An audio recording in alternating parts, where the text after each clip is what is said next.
I'm John Waterhouse, and this is Weekday Wisdom. My question for you today is, do you have a new thought view of the world? Boy, being alive on planet Earth right now certainly has its challenges. Beyond the pandemic, we've been witness to news reports of violence happening around the world, depicting a world in turmoil. As acts of violence and destruction occur in our cities, as police are accused of misdeeds and find their lives in greater danger than ever, as images of suffering and despair from across the world flash across our television screens, it's easy to conclude that life has become exceedingly more dangerous and must be spinning out of control. The challenge for us as students of New Thought, though, is a bit different than the general public. Through our study and self-reflection, we are constantly being called to deepen our application of these truth principles that we live by. If we are to make sense of a world that sees these kinds of problems day after day. The highest truth that we have is that we live in a supremely elegant universe where expressions of peace are far more common than not.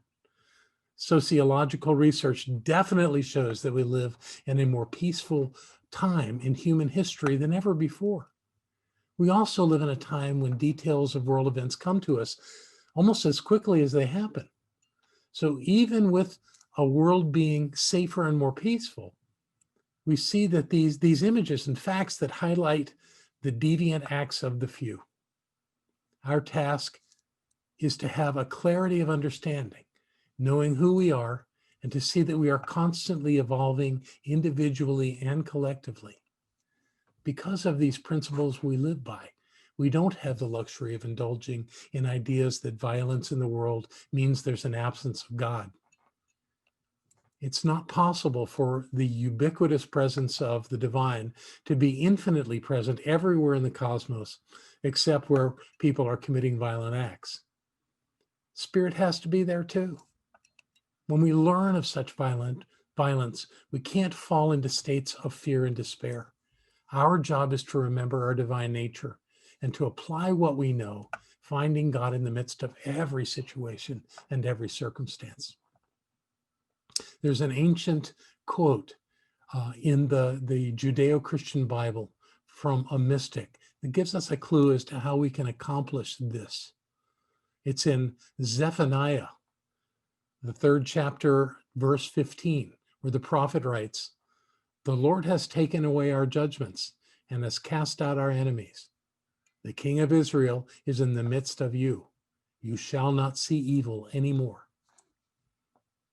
To me, this is a timeless call to remember that the creator of all is always within us and is most evident to us when we release our ideas of limitation, especially in the midst of what seems like dire situations. We are being charged to see only divine presence within ourselves and in all the circumstances we encounter. Of course, this is much easier to say than to do. When life is challenging, many of us fall to from that higher knowing of spirit into a lower emotional state, such as fear or anger or possibly confusion. This can blind us to the truth. It's easy to be clear and to know what to do when things are going our way. It's when all seems lost that we're called to our greatness, to live, act, and have our being in absolute wholeness. To perceive evil is to perpetuate the illusion of evil. Instead, we can know that our evolving consciousness isn't always easy. It's not always beautiful to behold as it unfolds, but it's happening nonetheless. We are evolving. And rather than seeing victims, let's see these people as cosmic guides, compelling us to recognize that there's a better way to cohabitate this beautiful planet. There are those among us whose journey is forever changing our collective consciousness. Let's not call them victims. Let's let them be heroes. Their sacrifices will yield extraordinary outcomes that will foster deeper peace and greater understanding in the world.